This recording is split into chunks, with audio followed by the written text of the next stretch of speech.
ജലദോഷം കാരണം ഈ വീഡിയോയിൽ ജലദോഷത്തിൻ്റെ ബുദ്ധിമുട്ടുകളുണ്ടാവും, എല്ലാവരും ക്ഷമിക്കുക. ഇപ്പോൾ സന്തോഷ് ജോർജ് കുളങ്ങരയുടെ ആ റിയാക്ഷൻ വീഡിയോ, അൺമാസ്കിംഗ് എത്തീസിൻ്റെ റിയാക്ഷൻ വീഡിയോയ്ക്ക് ശേഷം കുറച്ചധികം സബ്സ്ക്രൈബേഴ്സ് പുതുതായി വന്നിട്ടുണ്ട്. അപ്പോൾ വീഡിയോ കാണുന്ന പുതിയ ആളുകളുണ്ടായിരിക്കും. അതേപോലെ തന്നെ കുറച്ച് മെമ്പേഴ്സും പുതുതായി വന്നിട്ടുണ്ട്.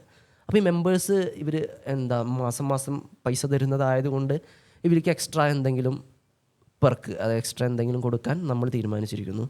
അതുകൊണ്ട് തന്നെ ഇപ്പോൾ നേരത്തെ അറിയാം, സന്തോഷ് ജോർജ് കുളങ്ങരയുടെ വീഡിയോ ഒക്കെ ഞങ്ങൾ ഏകദേശം ഒരാഴ്ച മുമ്പ് മെമ്പേഴ്സ് ഓൺലി ആയിട്ട് റിലീസ് ചെയ്തിരുന്നു.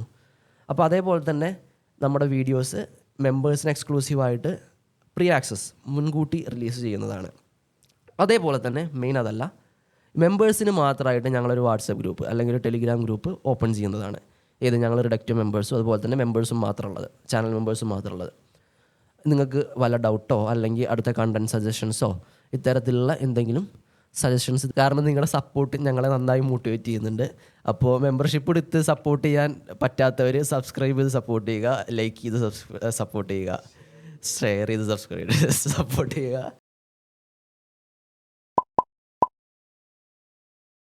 കഴിഞ്ഞ വർഷം ഇന്നത്തെ ഏറ്റവും ഫേമസ് ആയിട്ടുള്ള എത്തിസ്റ്റുകളിൽ ഒരാളായിട്ടുള്ള അലക്സ് ഓ'കോണർ, അതായത് കോസ്മിക് സ്കെപ്റ്റിക് എന്നൊക്കെ യൂട്യൂബിൽ അറിയപ്പെടുന്ന അലക്സ് ഓ'കോണറും അതേപോലെ തന്നെ തീസ്റ്റ് ഫിലോസഫറുമായിട്ടുള്ള ജോണതൻ മക്ലാച്ചിയും തമ്മിൽ ഒരു ഡിബേറ്റ് നടന്നു. അപ്പോൾ ഈ ഒരു ഡിബേറ്റിൽ അലക്സ് യൂസ് ചെയ്ത ഒരു ആർഗ്യുമെൻ്റാണിത്. I have looked, in other words, in a great deal of places. I read Athanasius and Anselm. I read Augustine and Aquinas. I looked in Julian of Norwich and Catherine of Siena. I looked at the sociological origin of religious belief in Durkheim and Marx and Freud and Jung. I looked at religious experience in William James and Rudolf Otto. I've looked in the modern works of people like Ed Feser and Bill Craig and Michael Murray and Richard Swinburne and Alvin Plantinga. I've looked in poetry. I've looked in the Psalms. I've looked in Job. I've looked in Ecclesiastes. I've looked in Dostoevsky. I read C.S. Lewis. I listened to worship music. I prayed. I studied the gospel. I even got an actual degree in theology from a university. And nothing, not once, not nearly, not ever, not even briefly have I experienced anything that speaks to the existence of a God in the universe. ഈ ഒരു argument കണ്ട് inspired ആയിട്ട് കേരളത്തിലും ഒരു പ്രശസ്ത നിരീശ്വരവാദി യുവാവ് ഒരു പ്രസന്റേഷനിൽ ഇതുപോലൊരു ആർഗ്യുമെന്റ് പറഞ്ഞു. എന്നിട്ട് എൻ്റെ ആർഗ്യുമെന്റ് പ്ലേ ചെയ്യും. അതേപോലെ തന്നെ ഞാൻ ഈ ഒരു ടോപ്പിക്കിൽ ഇപ്പോൾ ഈ ദൈവം എക്സിസ്റ്റ് ചെയ്യുന്നുണ്ടോ, ദൈവം ഉണ്ടോ എന്നുള്ള ടോപ്പിക്കിൽ ഇന്ന് ജീവിച്ചിരിക്കുന്നതിലും അതുപോലെ തന്നെ മരിച്ചതിലും എല്ലാ ഈ ഒരു ഫീൽഡിൽ വർക്ക് ചെയ്യുന്ന ഏറ്റവും ജീനിയസ് ആയിട്ടുള്ള മൈൻഡുകൾ പബ്ലിഷ് ചെയ്ത, ഏറ്റവും ജീനിയസ് ആയിട്ടുള്ള ആൾക്കാർ പബ്ലിഷ് ചെയ്ത, ഇവിടെ അരിസ്റ്റോട്ടിൽ തൊട്ട് ഇന്ന് റാസ്മുസൺ വരെ പബ്ലിഷ് ചെയ്ത പേപ്പറുകൾ, അവരുടെ വർക്കുകൾ, അവരുടെ ബുക്കുകൾ വായിച്ചിട്ടുണ്ട്. ഈ ഒരു ടോപ്പിക് ദൈവത്തിനെ അന്വേഷിക്കാൻ വേണ്ടിയിട്ട് പല ആർഗ്യുമെന്റുകൾ ഇപ്പോൾ നിങ്ങൾ പലരും കേട്ടിട്ടുണ്ടാവും. Kalam cosmological argument, contingency argument, fine tuning, ഇങ്ങനെ ഇഷ്ടം പോലെ ആർഗ്യുമെന്റുകൾ വായിച്ചിട്ടുണ്ട്. വാട്സപ്പിലും ക്ലബ് ഹൗസിലൊക്കെ നിരന്തരം ചർച്ചകൾ നടത്തിയിട്ടുണ്ട്. ഉസ്താദ്മാരോട് സംസാരിച്ചിട്ടുണ്ട്, വേറെ പള്ളിയിലച്ചന്മാരോട് സംസാരിച്ചിട്ടുണ്ട്. ഇനി യൂട്യൂബിലും ഞങ്ങളൊരു ചാനൽ നടത്തി ഈ ഒരു ടോപ്പിക്കിൽ സംസാരിക്കുന്നുണ്ട്. ഇത്രയൊക്കെ ഞാൻ അന്വേഷിച്ചിട്ടും അത് നോൺ റെസിസ്റ്റന്റ് ആയിട്ടാണ് ഞാൻ അന്വേഷിക്കുന്നത്. എനിക്ക് പ്രത്യേക പ്രജുഡൈസ് ഒന്നുമില്ല. ഇത്രയൊക്കെ ദൈവത്തെ കണ്ടുപിടിക്കാൻ ഞാൻ അന്വേഷിച്ചിട്ടും ദൈവത്തിന് തെളിവ് കിട്ടിയില്ല എന്ന് മാത്രമല്ല, നേരെ ഓപ്പോസിറ്റാണ് സംഭവിച്ചത്. ദൈവം ഇല്ല എന്നുള്ളതിൽ ഞാൻ എന്നത്തെക്കാട്ടിലും കൺവിൻസ്ഡ് ആണ്. അപ്പോൾ ഇവിടെ അലക്സിൻ്റെ പ്രശ്നം എന്താണെന്ന് വെച്ച് കഴിഞ്ഞാൽ, അലക്സ് ദൈവത്തിനെ വളരെയധികം അന്വേഷിക്കുന്നു. അലക്സ് പറയുന്നത് പ്രകാരം അലക്സിന് ഓക്സ്ഫോർഡിൽ നിന്ന് തിയോളജിയിലൊരു ഡിഗ്രി ഉണ്ട്.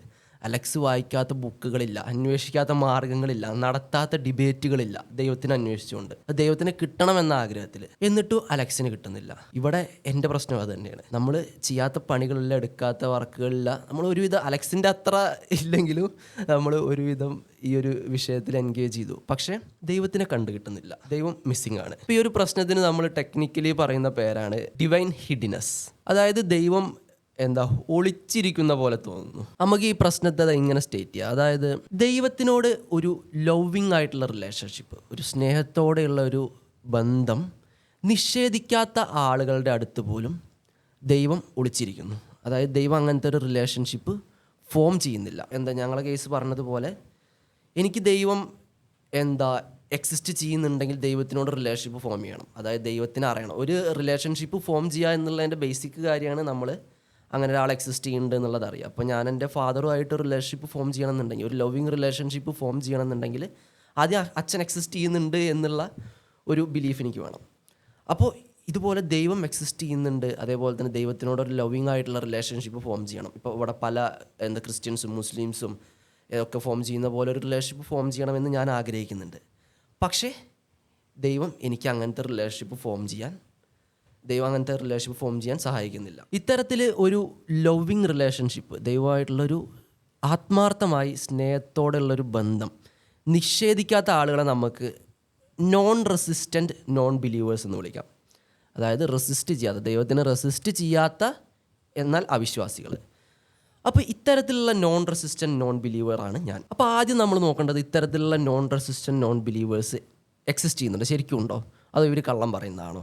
ഇവർ ശരിക്കും ദൈവത്തിനെ ആഗ്രഹിക്കാത്ത ആളുകളാണോ? അല്ലെങ്കിൽ എത്രത്തോളം നോൺ റെസിസ്റ്റൻ്റ് ആയിട്ടുള്ള നോൺ ബിലീവേഴ്സ് ഉണ്ട്? അതായത് ഇങ്ങനെ ദൈവത്തിനോട് സ്നേഹത്തോടെയുള്ള ബന്ധം സ്ഥാപിക്കണമെന്ന് ആഗ്രഹമുണ്ട്, പക്ഷേ അങ്ങനെ ഒരു ബന്ധം കിട്ടുന്നില്ല. അപ്പോൾ ഇത്തരത്തിലുള്ള ആളുകളുണ്ടോ എന്നുള്ളത്. ദൈവം എക്സിസ്റ്റ് ചെയ്യണമെന്ന് എല്ലാവരും പൊതുവെ ആഗ്രഹിക്കുന്നൊരു കാര്യമാണ്. അപ്പോൾ നിങ്ങളൊന്ന് ആലോചിച്ച് നോക്കുക, ആർക്കാണൊരു എല്ലാത്തിനും ഇവിടെ നടക്കുന്ന അനീതികൾക്കും തിന്മകൾക്കും ഒക്കെ ഒരു പരിഹാരമായിട്ട്, എല്ലാത്തിൻ്റെ ഒരു അടിസ്ഥാനമായിട്ട്, ഇപ്പോൾ ധാർമ്മികതയുടെയും നീതിയുടെയൊക്കെ ഒരു പര്യായമായിട്ടുള്ള ഒരു അസ്തിത്വം എക്സിസ്റ്റ് ചെയ്യരുത് എന്ന് ആരാണ് ആഗ്രഹിക്കുക?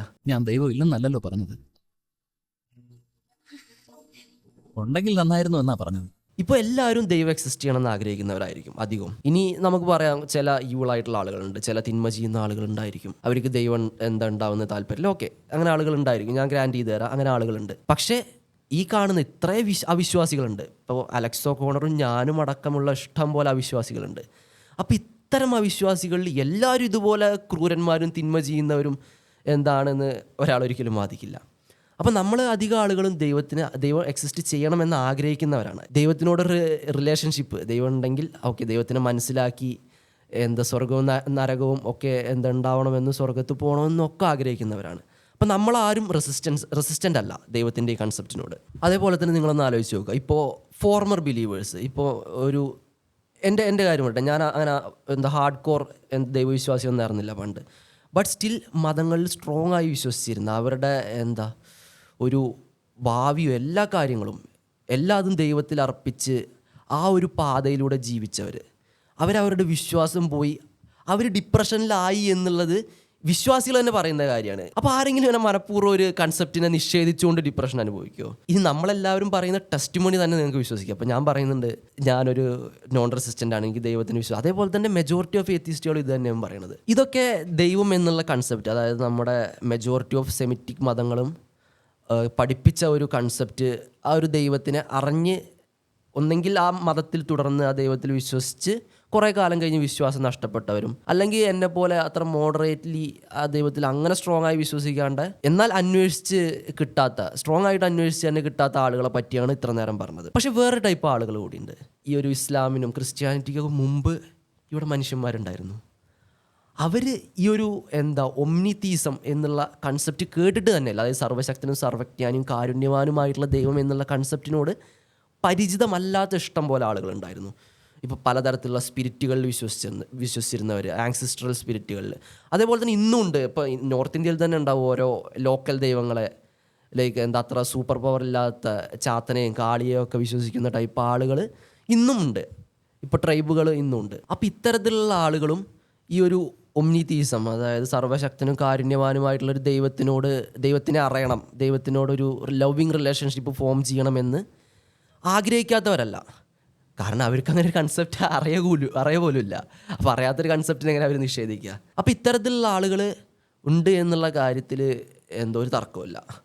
അതൊരിക്കലും ഒരാൾക്കും അങ്ങനെ ഒരു പോയിന്റ് റേസ് ചെയ്യാൻ പറ്റില്ല. അപ്പോൾ ഇനിയുള്ള ചോദ്യം, ഇത്തരത്തിലുള്ള നോൺ റെസിസ്റ്റൻറ്റ് നോൺ ബിലീവേഴ്സ് ദൈവത്തിന് എന്താണ് പ്രശ്നം, അല്ലെങ്കിൽ തീസത്തിന് ഇതെങ്ങനെയാണ് ഒരു പ്രശ്നമാവുന്നത് എന്നുള്ളതാണ്. ഇവിടെ തീയിസ്റ്റുകൾ അംഗീകരിക്കുന്ന ഒരു കാര്യമാണ്, ദൈവം എക്സിസ്റ്റ് ചെയ്യുന്നുണ്ട് എന്നുണ്ടെങ്കിൽ ദൈവം ആണ് ലോകത്തിലെ ഏറ്റവും കരുണാനിധിയും കാരുണ്യവാനുമായിട്ടുള്ള സംഭവം. അതായത് ധാർമ്മികതയുടെ അടിസ്ഥാനവും പരമകാരുണ്യവാനുമാണ് ദൈവം. ഏറ്റവും ലവിങ് ആയിട്ടുള്ള, ഇപ്പോൾ നമ്മുടെ ഒരു ഐഡിയൽ പാരൻറ്റിനെ സങ്കല്പിക്കുക. ആ ഒരു ഐഡിയൽ പാരൻ്റ് ആയിരിക്കും ദൈവം. നമ്മുടെ രക്ഷിതാവാണ്, നമ്മുടെ സൃഷ്ടാവാണ്, നമ്മളോട് അത്രയ്ക്കും സ്നേഹമായിരിക്കും. അപ്പോൾ ഇത്രയും സ്നേഹമുള്ളൊരു ദൈവത്തിൻ്റെ ഈ ക്രിയേഷനുമായിട്ട്, അല്ലെങ്കിൽ ദൈവത്തിൻ്റെ ഈ മക്കളുമായിട്ട് ഒരു റിലേഷൻഷിപ്പ്, ലവിങ് റിലേഷൻഷിപ്പ് ഫോം ചെയ്യുന്നില്ല എന്നുള്ളത്, അതും എങ്ങനെ, ഈ ഒരു റിലേഷൻഷിപ്പ് നിഷേധിക്കാത്ത ആളുകളുമായിട്ട് ഇത്തരത്തിലുള്ള ഒരു ലവിങ് റിലേഷൻഷിപ്പ് ഫോം ചെയ്യുന്നില്ല എന്നുള്ളത് വളരെ സർപ്രൈസിങ് ആണ്. അല്ലെങ്കിൽ നമ്മൾ ഏതൊരാളും പ്രതീക്ഷിക്കേണ്ടത് ദൈവം ഇത്തരത്തിലുള്ള റിലേഷൻഷിപ്പ് ഫോം ചെയ്യും എന്നുള്ളതാണ് ഏത് മുഖേനയും. അപ്പോൾ ഇങ്ങനെ സങ്കല്പിച്ച് നോക്കുക, നിങ്ങളൊരു അനാഥാലയത്തിൽ പോയി, അവിടെ ഒരു കുട്ടി തൻ്റെ പാരൻറ്റിനെ കാത്തിരിക്കുകയാണ്. പാരൻറ്റ് വരും, പാരൻറ്റിനോട് റിലേഷൻഷിപ്പ് ഫോം ചെയ്യാൻ ആഗ്രഹിക്കുന്നുണ്ട്, അല്ലെങ്കിൽ പാരൻറ്റിനോടൊരു റിലേഷൻഷിപ്പ് നിഷേധിക്കുന്നില്ല. പക്ഷേ ഈ കുട്ടി അന്വേഷിച്ച് പാരൻറ്റ് വരുന്നില്ല. അപ്പോൾ ഇതിന്ന് നമുക്ക് എന്ത് മനസ്സിലാക്കാം? ഒരു സ്വാഭാവിക ബുദ്ധി, അറ്റ്ലീസ്റ്റ് മിനിമം ബുദ്ധിയുള്ള ഒരാൾ മനസ്സിലാക്കുക, ഒന്നെങ്കിൽ ഈ കുട്ടിയുടെ പാരൻറ്റ് ലവിങ് അല്ല, അതായത് കുട്ടീനോട് സ്നേഹമല്ല, അല്ലെങ്കിൽ ഈ പാരൻറ്റിന് ഈ കുട്ടിയെ കാണാൻ ഉള്ളതിൽ എന്തോ തടസ്സമുണ്ട്. അതായത് ഇപ്പോൾ പാരൻറ്റ് മിലിറ്ററി സർവീസിന് പോയതാണ്, അപ്പോൾ തിരിച്ചു വരാൻ പറ്റില്ല, അല്ലെങ്കിൽ ഈ പാരൻറ്റിന് വേറെ എന്തോ കുടുംബമുണ്ട്, അപ്പോൾ ഈ കുട്ടി ഒരു ബാധ്യതയാണ്. പക്ഷേ ദൈവത്തിൻ്റെ കേസിൽ ഇത് രണ്ടും നടക്കില്ല. കാരണം എന്താ? ദൈവം കാരുണ്യവാനാണ്, അതേപോലെ തന്നെ ദൈവം സർവ്വശക്തനാണ്. അപ്പോൾ ദൈവത്തിന് അങ്ങനെ തടസ്സമൊന്നുമില്ല ഈ കുട്ടിയുമായിട്ട് റിലേഷൻഷിപ്പ് ഫോം ചെയ്യാൻ. കുട്ടി എന്ന് പറഞ്ഞാൽ ഇവിടെ കേസിൽ നമ്മൾ നോൺ റെസിസ്റ്റൻ്റ് ആയിട്ടുള്ള നോൺ ബിലീവേഴ്സ്, നമ്മളുടെ അടുത്ത് ഇത്തരത്തിലുള്ള കാരുണ്യവാനും അതേപോലെ തന്നെ ശക്തനുമായിട്ടുള്ളൊരു ദൈവം ഒരിക്കലും ഒളിച്ചിരിക്കില്ല, എന്തായാലും റിലേഷൻഷിപ്പ് ഫോം ചെയ്തിരിക്കും. പക്ഷേ നമുക്കിവിടെ നോക്കുമ്പോൾ എന്ത് കാണാം? അങ്ങനെ റിലേഷൻഷിപ്പ് ഫോം ചെയ്യാത്ത, അങ്ങനെ റിലേഷൻഷിപ്പ് കിട്ടാത്ത ഇഷ്ടം പോലെ ആളുകളുണ്ട്. ഇത്തരത്തിലുള്ള ഒരു കാര്യം തീയിസ്റ്റിൽ, അല്ലെങ്കിൽ ദൈവം ഉണ്ടെങ്കിൽ ഒരിക്കലും നടക്കില്ല. എന്നാൽ ദൈവം ഇല്ലെങ്കിൽ ഇത്തരത്തിലുള്ളൊരു കാര്യമാണ് നമ്മൾ പ്രതീക്ഷിക്കുന്നത്. ഒരു പാരൻ്റ് ഉണ്ട് എന്ന് നമ്മൾ അറിയുക, അച്ഛനുണ്ട് എന്ന് അറിയുന്നത് തന്നെ, അച്ഛനോട് റിലേഷൻഷിപ്പ് ഫോം ചെയ്യുന്നത് തന്നെ, അല്ലെങ്കിൽ അമ്മയോട് റിലേഷൻഷിപ്പ് ഫോം ചെയ്യുന്നത് തന്നെ, അമ്മ ഉണ്ട് എന്ന് അറിയുന്നതും അമ്മ നമ്മളെ സ്നേഹിക്കുന്നുണ്ട് എന്ന് അറിയുന്നത് തന്നെ, ആ അറിവ് തന്നെ എത്ര നല്ലൊരു കാര്യമാണ്. ഇങ്ങനത്തെ ഒരു ലവിങ് ആയിട്ടുള്ളൊരു പാരൻറ്റിൻ്റെ ആബ്സെൻസ് കാരണം ഇവിടെ വഴിപഴച്ചു പോകുന്നൊരു ഇഷ്ടം പോലെ ഉണ്ട്. അതിങ്ങനെ ഒരു പാരൻ്റ് ഉണ്ടായിരുന്നെങ്കിൽ, ഇത്തരത്തിലുള്ളൊരു ദൈവം ഉണ്ടായിരുന്നെങ്കിൽ നല്ല രീതിയിൽ ജീവിക്കുമായിരുന്നു. എന്നാൽ ഇതിൻ്റെ ഒരു അഭാവം മൂലം വഴിപഴച്ചു പോകുന്നവരും, അതേപോലെ തന്നെ ഡിപ്രഷനിലായി പോകുന്നവരും, ജീവിതത്തിൻ്റെ അർത്ഥമില്ലാണ്ടായി പോകുന്നവരും ഇഷ്ടം പോലെ ഉണ്ട്. അപ്പോൾ ഇത്തരത്തിലുള്ള നന്മകളെല്ലാം ഇവിടെ ഓപ്ഷൻ ഉണ്ടായിട്ടും, ഈ പാരൻറ്റിൻ്റെ സ്നേഹത്തിന് ഉപരി ബാക്കി തരത്തിലുള്ള നന്മകളെല്ലാം ഉണ്ടായിട്ടും ഇത്തരത്തിലൊരു ലവിങ് ആയിട്ടുള്ള ഒരു പാരൻ്റ്, ഒരു ദൈവം ഇങ്ങനെ ഒരു റിലേഷൻഷിപ്പ് നിഷേധിക്കുന്നു എന്നുള്ളത് ടോട്ടലി സർപ്രൈസിങ് ആണ്. ദൈവം ഉണ്ടെങ്കിൽ ഇങ്ങനത്തെ ഒരു സാധനം കാണാനേ പാടില്ല, പക്ഷേ ഇത് കാണുന്നു. എന്ത് നമ്മൾ വിശ്വസിക്കണം? ദൈവം എല്ലാം സ്വാഭാവികമായിട്ട് വിശ്വസിക്കണം. ഇനി പ്രശ്നം ഇവിടെ കൊണ്ട് തീരുന്നില്ല. നമ്മൾ ജസ്റ്റ് ചോദിക്കുക, ആരാണ് ഒരു ലവിങ് റിലേഷൻഷിപ്പ് കൂടുതൽ ഡിസർവ് ചെയ്യുന്നത്? ഞാൻ 3 ഓപ്ഷൻ തരാം. ഒന്ന്, വളരെ ദുരന്തം അനുഭവിക്കുന്നവർ, കഠിനമായൊരു ജീവിതത്തിലൂടെ കടന്നു പോകുന്നവർ. 2, ആമിനയുടെ മകനായി ജനിക്കുന്നവർ, അല്ലെങ്കിൽ മേരിയുടെ മകനായി ജനിക്കുന്നവർ, ഒരു പ്രത്യേക ആളുടെ മകനായി ജനിക്കുക, ഇത്തരത്തിലുള്ള പ്രിവിലേജിൻ്റെ ബേസിൽ ആരോടാണ് ലവിങ് റിലേഷൻഷിപ്പ് ഫോം ചെയ്യേണ്ടത്? ഇങ്ങനത്തെ ഒരു കരുണാമയനായ പാരൻ്റ് ഉണ്ട് എന്നുണ്ടെങ്കിൽ സ്വാഭാവികമായിട്ടും അവിടെ ഒരു ദുരന്തം അനുഭവിക്കുന്ന ആളടുത്താണ് കൂടുതൽ ആയിട്ട് ഈ ഒരു ലവിങ് ആയിട്ടുള്ള പാരൻറ്റ് ഇങ്ങനെ ഒരു റിലേഷൻഷിപ്പ് ഫോം ചെയ്യുക, അല്ലെങ്കിൽ ഒരു കംഫേർട്ടിങ് പ്രസൻസ് കൊടുക്കാൻ സാധ്യത കൂടുതൽ. അല്ലാണ്ട് ഇന്ന കുടുംബത്തിൽ ജനിച്ചു, ഇന്ന മതത്തിൽ ജനിച്ചു, ഇന്ന ആൾക്കാരുടെ പാരൻ്റായി ജനിച്ചു എന്നുള്ളതിൻ്റെ പേരിലല്ല ഇങ്ങനെ ഒരു റിലേഷൻഷിപ്പ് ഫോം ചെയ്യേണ്ടത്. ഒരു ലവിങ് പാരൻറ്റ് ഉണ്ടായിരുന്നെങ്കിൽ, ഇപ്പം നിങ്ങളൊരു പാരൻ്റാണ്, നിങ്ങളുടെ കുട്ടീനെ സ്നേഹിക്കുന്നത്, ഒരു 5 കുട്ടികളുണ്ട്, ഇവരിൽ ബ്ലാക്ക് സ്കിന്നുള്ളവരൊന്നും സ്നേഹിക്കുന്നില്ല, വൈറ്റ് സ്കിന്നുള്ളവരെയാണ് സ്നേഹിക്കുന്നത്, അല്ലെങ്കിൽ 6 അടിക്ക് മുകളിലുള്ളവരെയാണ് സ്നേഹിക്കുന്നത്. ഇങ്ങനെ സ്നേഹിക്കുന്ന ഒരു പാരൻ്റാണ് എന്നുണ്ടെങ്കിൽ നിങ്ങളൊരു നല്ല പാരൻ്റാണോ? വേറൊരു കോമഡി എന്താണെന്ന് വെച്ച് കഴിഞ്ഞാൽ, ഇപ്പോൾ ഈ പാരൻറ്റ് സ്നേഹിക്കുന്ന സ്ഥലമൊക്കെ നോക്കിയിട്ടാണ്, സ്ഥലവും ഏരിയ ഒക്കെ നോക്കിയിട്ടാണ് ഈ ലവിങ് പാരൻറ്റ് സ്നേഹിക്കുന്നത്. ഇപ്പോൾ നിങ്ങൾ തായ്ലൻഡിൽ ജനിച്ചു കഴിഞ്ഞാൽ ഈ ഒരു ദൈവത്തിൻ്റെ പ്രസൻസും അതുപോലെ തന്നെ സ്നേഹമൊക്കെ കിട്ടാനുള്ള സാധ്യത വളരെ കുറവാണ്. കാരണം തായ്ലൻഡിൽ 95% ബുദ്ധിസ്റ്റ് റിലീജിയനിൽ പെട്ടാൽ അവർ ദൈവവിശ്വാസികളല്ല. എന്നാൽ നേരെ മറിച്ച് നിങ്ങൾ സൗദി അറേബ്യയിലാണ് ജനിച്ചതെന്നുണ്ടെങ്കിൽ ദൈവം നിങ്ങൾക്ക് നല്ല പ്രസൻസ് തരും, നല്ല സ്നേഹം തരും. അവിടെ 95% മുസ്ലിംസാണ്. അപ്പോൾ ഇതൊക്കെ വൻ കോമഡിയാണ്. അപ്പോൾ എനിക്കിത് സുഖമായി എക്സ്പ്ലെയിൻ ചെയ്യാൻ പറ്റും. കാരണം നമുക്ക് പറയാം, റിലീജിയനും ദൈവം എന്നുള്ളത് ഒരു കൾച്ചറൽ തിങ് ആണ്. അപ്പോൾ കൾച്ചർ ബേസ്ഡ് ആയിരിക്കും ഈ ഒരു വിശ്വാസവും ഒക്കെ വന്നിട്ടുണ്ടാവും. അതേപോലെ തന്നെ ഇൻഡോക്ട്രിനേഷൻ വഴിയായിരിക്കും തലമുറകളിലേക്ക് കൺവേർട്ടായി വന്നിട്ടുണ്ടാവുക. പക്ഷേ ഇതെല്ലാം ഗവേൺ ചെയ്യുന്ന ഒരു ലവിങ് ആയിട്ടുള്ള പാരൻറ്റ്, സ്നേഹത്തിൻ്റെയും കരുണയുടെയും നിറകുടമായിട്ടുള്ളൊരു പാരൻ്റ് ഉണ്ട് എന്നുണ്ടെങ്കിൽ പ്രത്യേക റേസ് പെട്ടവരെ സ്നേഹിക്കുക, തായ്ലൻഡ് പെട്ടവരെ ഉപേക്ഷിക്കുക, ഇത്തരത്തിലുള്ളൊരു ബിഹേവിയർ എക്സ്പെക്റ്റഡ് ആണോ? ആലോചിച്ച് നോക്കുക. ഇങ്ങനെ ചെയ്യുമോ പാരൻ്റ്, ലവിങ് ആയിട്ടുള്ള പാരൻ്റ്? ഇനി ഇത്രയൊക്കെ മറ്റേ കണ്ണിലേക്ക് അടിച്ചു പോകുന്ന രീതിയിലുള്ള തെളിവ് കൊടുത്താലും വിശ്വാസികൾ വരും എന്തെങ്കിലും ഉടായിപ്പോയിട്ട്. ഇപ്പോൾ ഉദാഹരണത്തിന് സ്ഥിരം പറയുന്ന കാര്യമാണ്, എല്ലാവരുമായിട്ട് റിലേഷൻഷിപ്പ് ഫോം ചെയ്ത് കഴിഞ്ഞാൽ എല്ലാവരും കൂടെ നന്നായി പോകും, പിന്നെ അവിടെ തിന്മകളൊന്നും ഉണ്ടാവില്ല. തിന്മകൾ ഉണ്ടായില്ലെങ്കിൽ ഭയങ്കര പ്രശ്നമാണ്. അവിടെ പീഡനം നടന്നില്ലെങ്കിൽ പീഡനം തടുക്കുക എന്നുള്ള ഹീറോയിക്കായ ആക്ട് ചെയ്യാൻ പറ്റില്ല. അല്ലെങ്കിൽ വില്യം ലൈൻ ക്രൈഗ് ഒക്കെ പറഞ്ഞതുപോലെ മറ്റേ ജൂതന്മാരെ ഹിറ്റ്ലർ ടോർച്ചർ ചെയ്തില്ലാന്നുണ്ടെങ്കിൽ മറ്റേ ഹിറ്റ്ലർ ടോർച്ചർ ചെയ്യാനൊരു ബടൻ്റെ അടുത്ത് പറഞ്ഞപ്പോൾ ബടൻ പറഞ്ഞല്ലോ ഞാൻ ചെയ്യില്ല, ഇത് ക്രൂരതയാണെന്ന് പറഞ്ഞല്ലോ. അപ്പോൾ അത്തരത്തിലുള്ളൊരു ആക്ട് നടക്കില്ല. അതിനു വേണ്ടിയിട്ടാണ് ഇത്രയും ജൂതന്മാരെ കൊന്നത്. ഇത്ര മഹത്തരമായൊരു ആക്ടിന് വേണ്ടി ഇത്ര മനോഹരമായൊരു ലോകം ദൈവം സൃഷ്ടിച്ചു. അപ്പോൾ ഇങ്ങനെ എല്ലാവരും നന്നായി കഴിഞ്ഞാൽ ഇങ്ങനത്തെ കുറേ പ്രശ്നങ്ങൾ സംഭവിക്കും. ഞങ്ങൾക്ക് അങ്ങനെ എല്ലാവരും നന്നാവണം, ലോകം ഇഷ്ടമല്ല, ഇങ്ങനത്തെ ഒരു വ്യൂ പറയാറുണ്ട്. ഇവിടെ പ്രശ്നം എന്താണെന്ന് വെച്ച് കഴിഞ്ഞാൽ, ഒന്ന് ദൈവവുമായി റിലേഷൻഷിപ്പ് ഫോം ചെയ്യുന്നവരും ഈവിള് ചെയ്യാറുണ്ട്. ഉദാഹരണത്തിന് ഉസ്താദുമാർ, പാസ്റ്റർമാർ ഒക്കെ കുട്ടികളെ പീഡിപ്പിക്കുന്ന കേസിൽ വളരെ മുൻപന്തിയിലാണ്. ഒരു കോമ്പറ്റീഷൻ തന്നെ ഉണ്ട്. അപ്പോൾ ഇവരൊക്കെ റിലേഷൻഷിപ്പ് കിട്ടിയെന്ന് പറയപ്പെടുന്നവരാണ്. എന്നിട്ട് ഇവർ ഇത്തരത്തിലുള്ള തിന്മകൾ ചെയ്യുന്നുണ്ട്. അപ്പോൾ ദൈവം അറിയിച്ചു കൊടുത്തു, എല്ലാവരുമായിട്ട് റിലേഷൻഷിപ്പ് ഫോം ചെയ്തു എന്നുള്ളത് കൊണ്ട് അവർ നന്നാവണമെന്ന് നിർബന്ധമില്ല. രണ്ട്, ഇനി ആളുകൾ ചെയ്യുന്ന തിന്മകളാണെന്നില്ലല്ലോ. നാച്ചുറലി ദൈവം ഇടയ്ക്കിടയ്ക്ക് ഇങ്ങനെ അഗ്നിപർവ്വതം പൊട്ടിക്കുന്നുണ്ട്, സുനാമി കൊണ്ടുവരുന്നുണ്ട്, പ്ലേഗ് വരുന്നുണ്ട്, കോവിഡ് വരുന്നുണ്ട്, അപ്പോൾ ഇത്തരത്തിൽ കാട്ടുതീ വരുന്നുണ്ട്, അപ്പോൾ ഇത്തരത്തിലുള്ള കാര്യങ്ങളൊക്കെ വരുന്നുണ്ട്. അപ്പോൾ ഇത്തരത്തിലുള്ളത് വന്നിട്ട് ഒരു തീയിലകപ്പെട്ടു, ആ കുട്ടിയെ രക്ഷിക്കുന്ന രീതിയിലുള്ള ഹീറോയിക്ക് ആക്ട് ഞാൻ ചെയ്തു, നല്ല കാര്യമല്ല. അതിന് ആളുകളൊക്കെ നന്നായിച്ചിട്ട് എന്താ പ്രശ്നം? പിന്നെ ഞാൻ ഇവിടെ സംസാരിച്ചത് നോൺ റെസിസ്റ്റൻ്റ് ആയിട്ടുള്ള നോൺ ബിലീവേഴ്സിനെ പറ്റിയിട്ടാണ്. അതായത് എന്നെപ്പോലെ, അല്ലെങ്കിൽ അലക്സിനെ പോലെ, അല്ലെങ്കിൽ ആമസോൺ കാട്ടിലെ ട്രൈബുകളെ പോലെ നോൺ റെസിസ്റ്റൻ്റ് ആയിട്ട് അവർ ദൈവത്തിനായിട്ടുള്ള റിലേഷൻഷിപ്പ് നിഷേധിക്കുന്നില്ല. ഇത്തരത്തിലുള്ള അവിശ്വാസികളെ കുറിച്ചിട്ടാണ് ഞാൻ സംസാരിച്ചത്. ഇവരെല്ലാവരും ദൈവത്തിൽ വിശ്വസിച്ചു എന്നിരിക്കട്ടെ, എങ്കിലും റെസിസ്റ്റൻ്റ് ആയിട്ടുള്ള, അതായത് ഇവർ ഈ വിശ്വാസികൾ ഈ സത്യനിഷേധികൾ എന്നൊക്കെ പറയില്ല, അങ്ങനത്തെ നിഷേധിക്കുന്നത്, ദൈവമായിട്ട് റിലേഷൻഷിപ്പ് ഫോം ചെയ്യണ്ട എന്ന് ആഗ്രഹിക്കുന്നവർ ഉണ്ടായിരിക്കും. അപ്പോൾ അത്തരത്തിലുള്ള ആളുകൾ തിന്മ ചെയ്തോട്ടെ, അത്തരത്തിലുള്ള ആളുകൾ എല്ലാവരും നന്നാക്കണം എന്നില്ല. അപ്പോൾ ഈ ഒരു 3 ഓപ്ഷനും കൂടി കൂട്ടി വായിച്ചു കഴിഞ്ഞാൽ ഇവർ പറഞ്ഞ ഈ ഒരു എക്സ്ക്യൂസ് നിലനിൽക്കില്ല.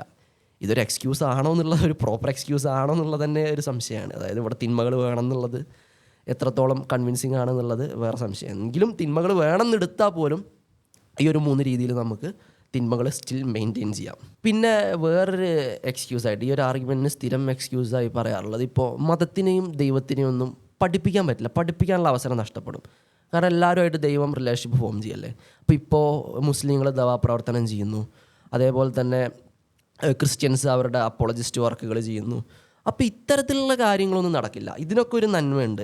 ഈ മതം മറ്റുള്ളവരെ പഠിപ്പിക്കുക, ദൈവത്തിനെ കുറിച്ച് മറ്റുള്ളവരെ പഠിപ്പിക്കുക, എന്നിട്ട് അവരെ കൺവേർട്ട് ചെയ്യിപ്പിക്കുക. അപ്പോൾ ഈ തരത്തിലുള്ള നന്മകൾ മിസ്സായി പോകും. അല്ലെങ്കിൽ ദൈവത്തെ അന്വേഷിക്കുക എന്നുള്ളൊരു നന്മ, ആ സീക്കിങ്, ആ ഒരു നന്മ നഷ്ടപ്പെടും. അപ്പോൾ ഇതിന് മറുപടിയായി പറയാനുള്ളത്, മതം പഠിപ്പിക്കുക എന്നാണെങ്കിൽ നമുക്ക് നമ്മുടെ കുട്ടികളെ, ഓഫ് സ്പ്രിങ്സിനെ മതം പഠിപ്പിച്ചുകൊണ്ട് പഠിപ്പിക്കുക എന്നുള്ള നന്മ നിറവേറ്റാൻ പറ്റും. പിന്നെ ഞാൻ പറഞ്ഞില്ല, നോൺ റെസിസ്റ്റൻറ്റ് നോൺ ബിലീവേഴ്സിനെ തന്നെ മതം പഠിപ്പിക്കുക. ഇപ്പോൾ ഞാനിപ്പോൾ ഒരു ക്രിസ്ത്യനുമായിട്ട് സംസാരിച്ചു, അല്ലെങ്കിൽ ഒരു മുസ്ലിമായിട്ട് സംസാരിച്ചു, ആൾ നല്ല ആർഗ്യുമെൻറ്റ് പറഞ്ഞു, ഞാൻ ദൈവത്തിനെ കണ്ടെത്തി, ദൈവവുമായിട്ട് റിലേഷൻഷിപ്പ് ഫോം ചെയ്തു. അവിടെ ആളിനെ മതം പഠിപ്പിച്ച്, എന്നാൽ ഞാൻ മിസ്സായി പോകണമില്ല, ഞാൻ അവിടെ ദൈവമായിട്ട് റിലേഷൻഷിപ്പ് ഫോം ചെയ്തു. അപ്പോൾ അവിടെ രണ്ടും നടന്ന്, അപ്പോൾ മതം പഠിപ്പിക്കുക എന്നുള്ള നന്മയും നടന്നു, എന്നാൽ ഇവിടെ എനിക്ക് ദൈവമായിട്ടുള്ള റിലേഷൻഷിപ്പ് മിസ്സായതുമില്ല. അതേപോലെ തന്നെ ഇപ്പോൾ റെസിസ്റ്റൻ്റ് ആയിട്ടുള്ളവർ, ഞാൻ പറഞ്ഞില്ലേ, നിഷേധിക്കുന്ന ദൈവത്തിനോട് റിലേഷൻഷിപ്പ് നിഷേധിക്കുന്ന ആളുകൾ, ഇവരെയും വേണമെങ്കിൽ പഠിപ്പിക്കാം. ഇവരെ പഠിപ്പിച്ച് ദൈവത്തിനെ ആഗ്രഹിക്കാനുള്ള, അല്ലെങ്കിൽ ദൈവത്തിനെ നിഷേധിക്കാണ്ടിരിക്കാനുള്ള ടെൻഡൻസി അവരിൽ കൂട്ടാം, അവരെ നിഷേധം മാറ്റിയെടുക്കാം. ആ രീതിയിലും ഇവർക്ക് വർക്ക് ചെയ്യാൻ പറ്റും. മാറ്റം എന്താണെന്ന് വെച്ചാൽ, ഇവിടെ ആരും മതം പഠിപ്പിച്ചില്ല, അല്ലെങ്കിൽ ദൈവത്തിനെ കുറിച്ച് പഠിപ്പിച്ചില്ല, ആരും ഇവിടെ പ്രബോധനം ചെയ്തില്ല, എങ്കിലും ദൈവം റിലേഷൻഷിപ്പ് ഫോം ചെയ്യും. ഇപ്പം എന്നോട് ഇവിടെയുള്ള മുസ്ലിങ്ങളും ക്രിസ്ത്യൻസും എല്ലാ മതവിശ്വാസികളും ദൈവത്തിനെ കുറിച്ചുള്ള സംസാരം നിർത്തി അവരവരുടെ കാര്യം നോക്കി പോവുകയാണ്. എങ്കിലും ദൈവം ഏതെങ്കിലും രീതിയിൽ ഞാനുമായിട്ട് റിലേഷൻഷിപ്പ് ഫോം ചെയ്യും. ഇതൊരു പ്രശ്നമാണോ എന്നുള്ളതാണ് ആദ്യത്തെ ചോദ്യം. കാരണം അവരുടെ ദൈവത്തെക്കുറിച്ച് പഠിപ്പിക്കുക, അവരുടെ മതത്തെക്കുറിച്ച് ഒരാളെ പഠിപ്പിക്കുക, അവരെ ആ മതത്തിലോട്ട് കൺവേർട്ട് ചെയ്യുക, അവർ ദൈവത്തിനെ മനസ്സിലാക്കി കൊടുക്കുക എന്നുള്ളത് സ്റ്റിൽ നല്ല കാര്യമാണ്. അത് ഇയാൾ ചെയ്തില്ലെങ്കിൽ ദൈവം ചെയ്യും എന്നുണ്ടെങ്കിൽ പോലും ഇയാൾ ചെയ്യുന്നത് നല്ല കാര്യമാണ്. അപ്പോൾ അതിൻ്റെ ഗുഡ്നെസ് നഷ്ടപ്പെട്ടു പോകണമെന്നില്ല. ഇനി പ്രധാന പ്രശ്നം ഇങ്ങനെ ആലോചിച്ച് നോക്കുക, ഇപ്പോൾ ദൈവത്തിന് അറിയാതെ ഒരാൾ വഴിപഴച്ചു പോകുന്നതും തിന്മകൾ നടക്കുന്നതും അതാണോ കൂടുതൽ മോശം, അതോ ഇവിടെ കുറച്ച് ആൾക്കാർക്ക് മതം പഠിപ്പിക്കാൻ പറ്റുന്നില്ല, പ്രബോധനം ചെയ്യാൻ പറ്റുന്നില്ല, ഇതാണോ കൂടുതൽ മോശം? ഏതാണ് കൂടുതൽ മോശം? ഏതാണ് ഒരു ലവിങ് പാരൻറ്റ് ചൂസ് ചെയ്യുക? ഇനി അവസാനമായിട്ട് പറയാനുള്ളത് ടെസ്റ്റാണ്, ദൈവം അടിമയാണോ, ഈ സൈസ് ഊള എക്സ്ക്യൂസുകൾക്കുള്ള, നേരത്തെ പറഞ്ഞ നല്ല എക്സ്ക്യൂസുകളാണെന്നല്ല, ഇതെന്നാൽ ഇത്രയും നിലവാരം കുറഞ്ഞ എക്സ്ക്യൂസുകൾക്കൊക്കെ ഉള്ള മറുപടി ഈ വീഡിയോയിൽ പറഞ്ഞിട്ടുണ്ട്. ഇവിടെ അല്ലേ വരിക? ഇവിടെ പറഞ്ഞിട്ടുണ്ട്. അപ്പോൾ അവിടെ പോയി നോക്കുക. പറഞ്ഞു വന്നത്, നോൺ റെസിസ്റ്റൻ്റ് ആയിട്ടുള്ള നോൺ ബിലീവേഴ്സ് ദൈവം ഉണ്ടെങ്കിൽ എക്സിസ്റ്റ് ചെയ്യുക എന്നുള്ളത് വളരെ സർപ്രൈസിങ് ആണ്. എന്നാൽ ദൈവം ഇല്ല എന്നുണ്ടെങ്കിൽ ഇത് എക്സ്പെക്റ്റഡ് ആണ്. അതുകൊണ്ട് തന്നെ ദൈവം ഇല്ല എന്ന് ഏത് ബുദ്ധിയുള്ള ആളും വിശ്വസിക്കുന്നതാണ് യുക്തിപരം.